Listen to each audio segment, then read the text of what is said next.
Hello and welcome to the Stratazine podcast. I'm Emily Russell, and joining me today are Esme, Aileen, Val, Audrey, and Kayla. Our topic for today is how to stay organic and authentic when using AI.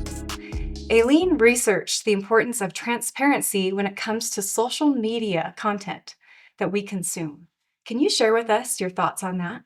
Yes, thanks. So we've actually seen a huge shift in the way that social media is made and how content creation is brought about, especially with the development of AI. Although AI is an amazing tool, I feel like sometimes it can alter the way that we view things and how we trust things when we know that it is AI generated or when it's not. Personally, when I run into things that are labeled as AI, my trust in the brand and the content that is being produced is strengthened, I would say, just because I feel like they're not hiding something. And so, this is just a few things that I wanted to kind of look more into, and here's a segment on that. All right, so today we are asking the question, how important is transparency in the media that we consume? First, let's talk about the importance of AI disclosure. Looking at this research done by the eMarketer, we can see the various concerns that media viewers have. And at the very top, at 52%, we can see that it is posting AI content without disclosing it. This shows how negative an impact non-disclosure AI media can have on a viewer and on your content. In a short video done by Professor Kartik Raman over at Bentley University, he mentions the importance of transparency within anything that we do.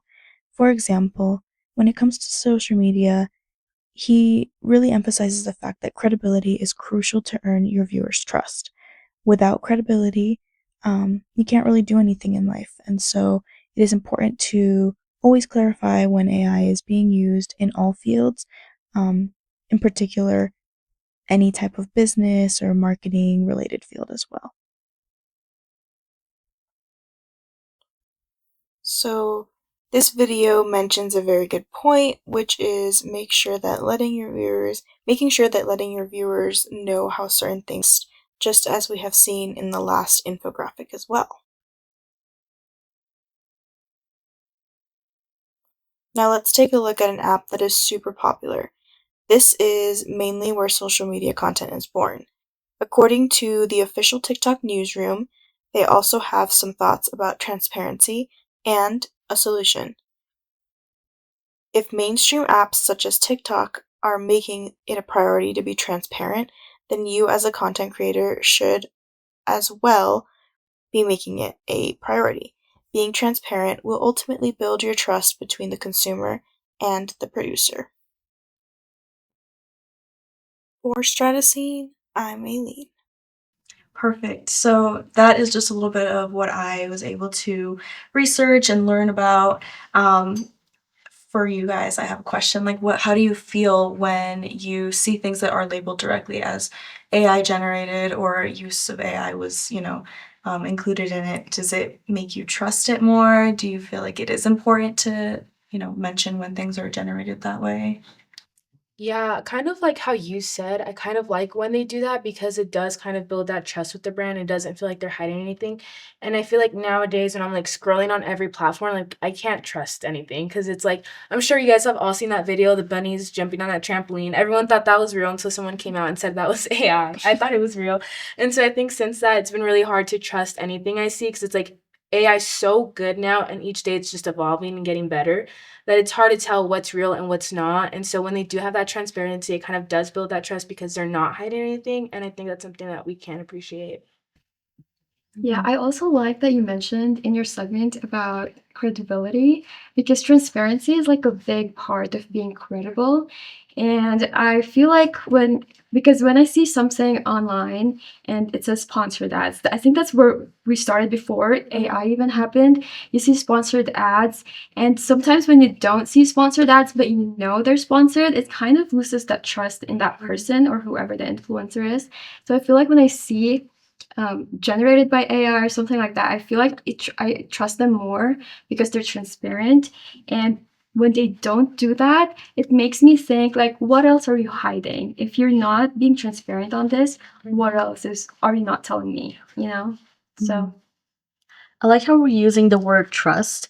I think it's so important for a brand, like a company, to have that trust with the customer. And so being transparent and telling, oh, like this was AI generated, it makes us feel that trust, that connection with the brand. But like, okay, maybe, they want that too.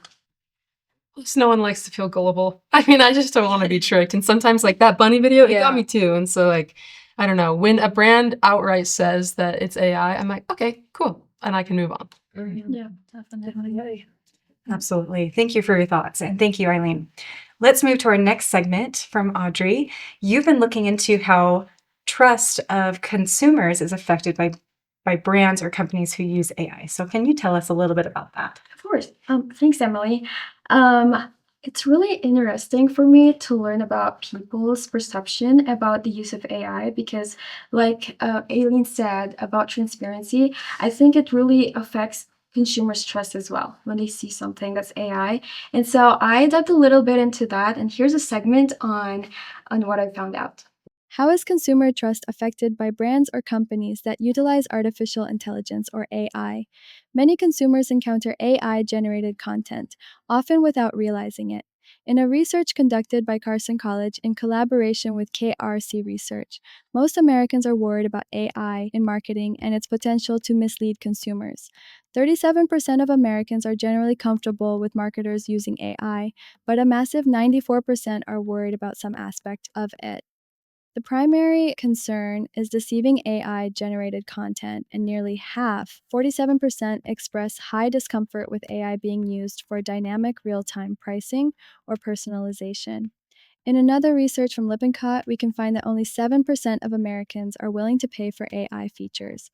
According to Lori Vellucci, SVP at CMB, consumers are aware of AI's rise and are looking to brands for reassurance that it's being used safely and responsibly, particularly around personal data.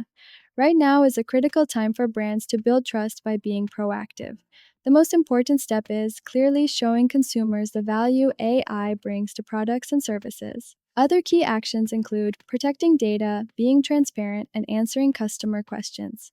Nicole Alexander from SEJ highlights that building trust is less about tech perfection and more about perceived fairness, clarity, and respect. Back to you at the studio.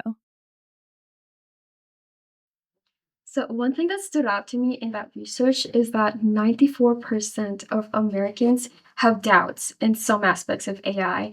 And I think that's very interesting because this is just me, but our nature is just very, we doubt things that we see. And I think that's a good thing because it protects you. Your body wants to protect you, your mind wants to protect you in one way or another. And so I have a question for everyone. Have you ever seen any marketing ads that used AI, and what do you think about them? Because I personally feel freaked out about them because when I scroll on my feed and I see videos or photos, I can't even tell if they're AI or not. And I have to ask my husband, like, is this AI or not? And sometimes, most of the time, they are AI. And I don't like being deceived like that. Like what Kayla said, we don't want to be gullible like that. And so, what are your thoughts? Yeah, I mean, most recently there's the Coca-Cola ad generated with AI. I don't know if everyone's seen it yet. It kind of broke out, and a lot of people have likes or dislikes towards it. I think going back to that point in your segment where it said 97% of Americans tend to not like it, right? And so I think it is really crazy. This is one of the more famous ones that are coming out where we watched it and it was a holiday ad. It's for their Christmas, ad. And so to me, I remember like growing up watching like Coca-Cola ads, and it's very like family oriented, and it's holiday seasons, you have to have Coca-Cola. And so it just kind of brings that feeling of, okay, this is what we do, and now I want to go get a Coca-Cola. Whereas now the ad that I saw, because we've been seeing so much AI produced, it just felt like another video that I've been seeing. So I didn't really even pay attention to it. I didn't even realize it was brought by them and not just like generated by some random person. So to me, I feel like for marketing purposes, I don't know if it'll be that successful down the line, or maybe down the line. But for right now, we're just kind of in a place where we don't trust it and we don't know if it's legit or if it's just another person making another video. Mhm. I think with that example with the ad, there's like something missing, right? There's like that piece that's missing, and it's that human again, right? Like that credibility. And so it feels like it's very fake because it is. So you don't feel like, oh, let's go get a Coca-Cola, right? It's like, oh, whatever. Yeah. It's also interesting because since 2020, since COVID-19 happened, we all know that there's been a rise in loneliness. And I feel like with the use of AI, even in things like so normal as an ad for Coca-Cola, it can like drive a gap between us feeling that normal human connection and between like robotic, artificial intelligence. And like you mentioned, Aileen, it's a tool, but I think when we start replacing humans and human creativity, that's when it becomes an issue. And yeah, like we feel it. We can feel it with our intuition. For me, I feel like it depends on the type of content that AI is being used for. When it comes to like a product or food or something like that, I'm a little bit more okay with it. But whenever they use a human or something that they're trying to humanize, that's when it feels a little bit off to me. And I think I can't remember the term of what that's called. Do you know what I'm talking about when it looks like a human but it's not quite a human? Right? That's how it feels when AI is trying to impersonate. And I think that's where we feel misled or it feels off. It feels strange to us. So I wonder if it just kind of depends on how it's being used, right? If it's replacing humans, that doesn't feel quite right. But with products, do you feel like you've had a problem with that as much? Well, I feel like it kind of just takes away like the creative value because I feel like humans are creative. We are able to like kind of reach what AI is reaching and we could probably do it better. So I feel like I don't know. Sometimes it's like okay. I feel like if we use it as a tool, like Kayla has been saying, like if we use it as a tool and not like take advantage of it, it'd be cool. But I feel like when we're taking away that creative value and just generating everything as AI, because Coca-Cola has had pretty good ads over the years. So I don't feel like there was a reason for them to use AI. Yeah, it's cheaper, but it's taking away that creative value. And if we know it's AI, just kind of it's not the same, you know? It takes away that authenticity. Yeah. Well, thank you. Thank you for all your thoughts. I really like what Emily said about it depends on the use of AI because I also did a little bit of research with brands who used AI, and Nutella actually they changed their packaging. I can't remember when it was, but they did it in Italy where they did 7 million different designs of Nutella, like unique designs for each one of them, and it sold out in a month. And I think on that case, so they use different colors and like they just mix it around, but they're all unique, 7 million of them. And everybody loved it. So I guess I totally agree with that. Like it just depends on how brands use the AI. And I think that's really interesting. Yeah, absolutely. Thank you, Audrey. Let's move on with our next segment, and I'll turn the time over to Esme. So, Esme, you've been researching the rise of AI influencers and how this trend challenges the idea of authenticity in social media. Could you share with us about that? Of course. Yeah, so I've been researching how influencers can stay organic and authentic in today's AI-driven world, especially as we see the rise of AI influencers. And even now, we're having AI actors who are actually being created and recruited by talent agencies. So this shift is kind of forcing real creators and actors to kind of redefine what authenticity really is, especially in this AI-driven world. So I have a little segment on that. Hello, so for this segment, I'm going to be speaking about how to keep AI authentic and organic. So on this slide, I have actually some AI influencers and an AI actor. So at the bottom here, we have a couple of AI influencers. The one in the middle, her name is Michaela. She actually is an AI influencer that has been growing for a couple of years. She did spark controversy back then when she first started gaining that popularity. But I think something really important to notice is if you do end up looking at her content, it is kind of crazy how fast and rapid AI has grown to make her look very realistic. And then at the top left hand here, we have an AI actor who actually goes by the name of Tilly Norwood. Now, Tilly Norwood, she recently sparked a lot of controversy because there have actually been a couple of agencies that have been trying to recruit her to actually star in different movies and in different shows.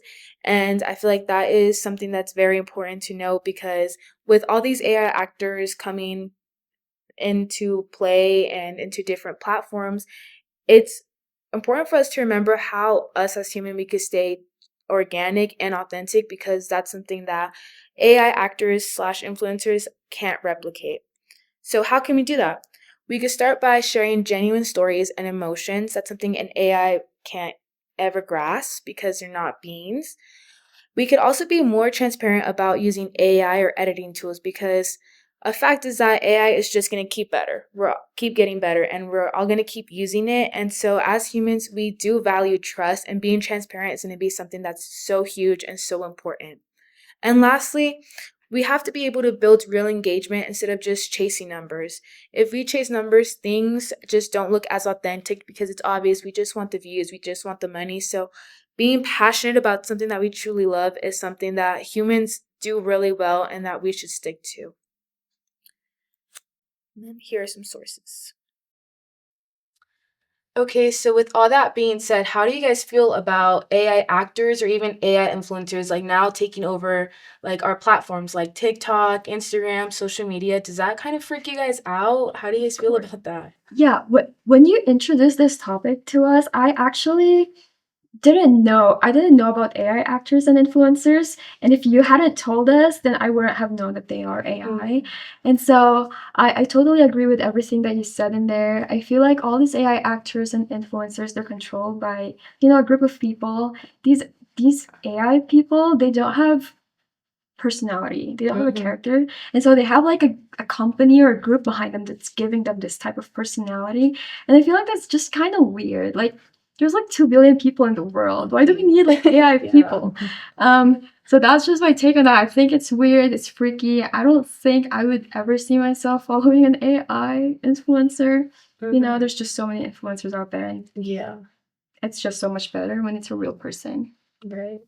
Yeah, you wonder how people are going to react like a few years down the road. I think it's good that this is sparking conversation and a lot of us we feel freaked out or like we have that gut feeling.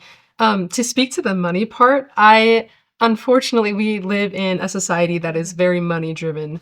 And especially like with the idea that, you can make yourself if you work hard and if you find the ways to make that money. One example is like food in America. A lot of food that we eat has things in it that probably shouldn't be consumed by humans, but is because it made it more efficient. It made it quicker. It made it easier to produce, and ultimately it made it cheaper for the companies. And so like AI actors, I mean, how much do you have to pay an AI actor? You only have to pay the people that make the AI actor. And I feel like that would be a lot more affordable than paying like some big name actor. And so do we know how it's going to go? No, but I do think it's interesting and it's smart to address, especially the money side of things. Definitely. And I mean, even like in like current ideas right now too, like with Frankenstein coming out and everything, Guillermo del Toro said in an interview, I would rather die than use AI generative features in my movies and things. And so I feel like, yes, it may be down the line, the money aspect will get to it, but I think as long as we have the current people who have worked their whole lives to produce, a name for themselves and really good quality media, I think we'll be okay for the time being, and it'll only get better, right? Like we know. And maybe at some point, 100 years down the line, maybe it'll be so normalized and accepted. But I think for the time being, it's going to be like 50-50. I feel people who are really proud of what they do and have spent forever doing that are going to continue to produce things without the help of AI, or at least in ways where it doesn't entirely take away the human characteristics. It's just maybe like the label or maybe the cover of the film or whatever, right? And so especially with actors, I don't think it'll take over as the people yet, I think it's kind of scary because we risk to lose like that creativity side, with all the actors and all the people that could do a better job. They're looking into AI actors, and it's like, like those jobs can also disappear at some point. It's kind of freaky. I feel like it also like kind of sparks like something of like security. Like AI is getting so good, it's getting so realistic, it's so accessible. What if it gets into the wrong hands of someone? Yeah. Like, it could be really scary of what they could do with these, like, these AI people. Like, what can they use it for? Like, it could be used for a lot of wrong things if it gets into the wrong hands. So I feel like that's also something to, like, kind of get like, red flags raised. Like, maybe we should have restrictions on what's going on with AI because it's getting pretty scary because it's getting so advanced. Absolutely, especially with the influencer side of things. That's something that really scares me, right? With how many young adults have access to social media, and if you can't tell, right? And those who are growing up with it right now Yeah. that don't know the difference, whereas you all have seen influencers and have watched them, and then now this is being introduced. I feel more scared for that younger generation that's coming up with this. And something else I was thinking about with influencers specifically, because that's been something I've studied quite a bit, is that when you introduce AI as an influencer, you're losing authenticity and credibility, right? You're losing organic posting and content creation, which is the whole point of an influencer, right? And so it's kind of, I feel like we're backtracking instead of moving forward. Definitely. Thank you. Thanks, Esme. All right, let's move to our next segment with Val. So you've been studying AI chatbots, right? And related to customer service. So can you tell us a little bit about that? Yeah, so I've been researching the effects of AI chatbots on people and social media and especially customer service. And I found that AI, it is helpful, right? Like we talked about, if used in a good way, but it can also cause millions of people to be displaced for their jobs. So here's a little segment on my research. Today, we're diving into the world of social media and AI chatbots and what that means for the people who used to do those jobs. For example, we already see the influence of Meta AI on Instagram and Facebook, and it's transforming customer service. A 2024 HubSpot report found that 64% of marketers are concerned that creating content with AI can harm their brand's reputation. IBM predicts that by 2027, most businesses leaders expect to have customer service systems that can handle support requests without any human involvement. But at what cost? The World Economic Forum reports that the use of AI chatbots could displace up to 14 million service jobs globally by 2027. Harvard Business Review found that customers trust companies less when they realize they're talking to bots instead of people. In a world where AI runs social media, staying organic means remembering to focus on real human connections. Okay, so in the light of this information and the statistics, we can tell that AI it's a good tool and we can use it for good things. But also, like for example, Meta AI, the chatbot on like Instagram and Facebook, it's just taking over that human connection, that customer service that's now basically non-existing. So why do you guys think that companies are pushing and investing on AI when they know that it's taking over jobs for people? Yeah, I mean, personally, I think it goes back to the money for a lot of these bigger companies because it does a good job at, they'll prompt you like, oh, I need help with a payment, or oh, I need help with tracking an order. And so those are really easy things that you can program AI to do, right? But I think when it gets to a more complicated state, it makes it so difficult as a consumer of a product if I need to return something because something that isn't listed under, right, is not there. So to me, it would be really frustrating and it would kind of ruin my relationship with that company if I can't get to someone directly to help me with this order or to help me with whatever it is that they're providing as a service. And so for jobs particularly, I think it goes down to the company wanting more money and having to pay less people, but then it goes back to them maybe eventually losing money based off of the people who just don't want to work with them anymore because they can't get the help they need. Yeah, there is nothing more frustrating. I'm sure you guys have had the experience. You're like on the phone with a chatbot and you're like, no, let me talk to a customer service rep. And then it just takes you back to the beginning and it like, oh man, yeah, I've had like some beef with some companies because of that. So, I mean, at the current stage, I don't think that AI can fully replace even like menial tasks like that. I do think it'll get better, but like right now, I don't know. It's just aggravating. Yeah, I feel the same way because when I go to different websites, most of them have AI chatbots now, and like what Aileen was talking about, it could get frustrating. And so every time I talk to a chatbot, I just put talk to an agent, talk to an agent. Do not make me select stuff. Like, Mhm. let me talk to a real person. So that's just like what Kayla also said. It's at this current stage, it's not there yet. Like it's not at the stage where it's really good at it. And so, and it makes me really sad as well that so many people are losing jobs because if they're losing jobs, then it's affecting their families. And if it's affecting their families, it's affecting the community. Yeah. And so this can be a bigger issue than we think. But yeah, it's just really sad. Okay, thank you so much. Thanks, Val. Let's move on to our last segment with Kayla. So you've been looking into keeping captions organic amidst the use of AI. Do you want to share with us what you learned? Yeah, so like we've been talking about AI influencers, which is the content itself, but then about the copywriting, like I think you guys have all seen like that perfectly placed emoji or like the hyphens. That's like a giveaway that it was ChatGPT. But I think it's important to use it as a tool and not just a crutch, because if we're letting AI use and generate our captions, we're also losing that human connection. We're losing the credibility, and people can feel that, especially when it's too perfectly placed. So let's hit the segment on that. Today's topic is going to be keeping captions organic. We know that AI is very widespread, but when we start to use it for everything, rather than using it as a tool or for brainstorming, that we start to lose our unique human touch. One LinkedIn user wrote, "Any caption AI can write for you, you can write it with your own willpower."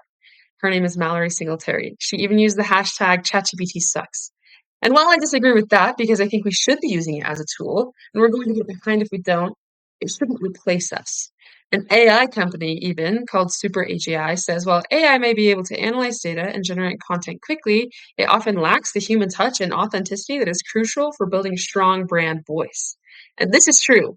However, how can we use AI as a tool? Well, upon or including keywords, it can analyze intent, context, and even conversational nuances according to effortless marketing. It can give us more information than just our brain could use to help us write our captions. And according to the European Commission, when AI becomes a coach, it supports learning. When it becomes a crutch, it replaces it.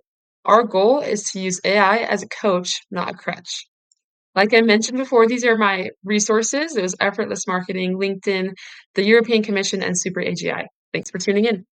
Okay, so we've talked about it a lot today, but how do you guys feel like using AI as a tool versus a crutch is helpful, especially when it comes to captions?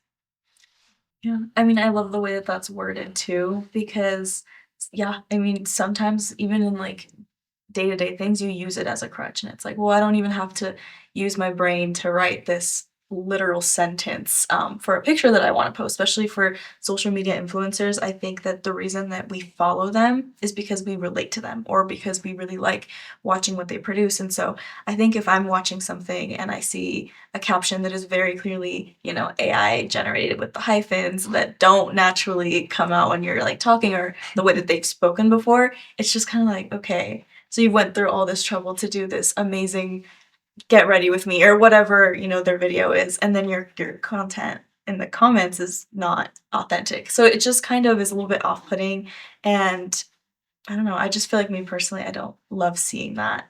But it goes back to how you're using it, right? So if it's an influencer, like I could go without it. If it's a company who's really trying to be professional about a new product launch or something, then I might not mind it as much. But I think it goes back to how you're using it and for what you're using it.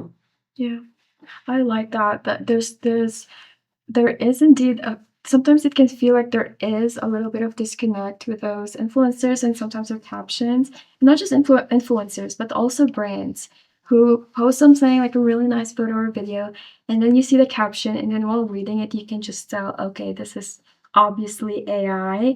And I think one thing about that is that we're losing people who can actually have the creative mind to just type something that's actually great, actually creative, and engage people to just engage with the content they're posting.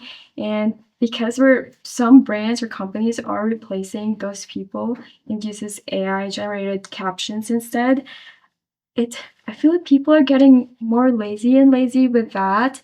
And it's crazy to think about. And I'm just grateful that one of the instructors here on campus, she would tell us like, I'd rather grade your handwritten work than grade something that AI generated for you. And I really appreciate that when people encourages your creative writing, your creative thought, no matter how imperfect it is.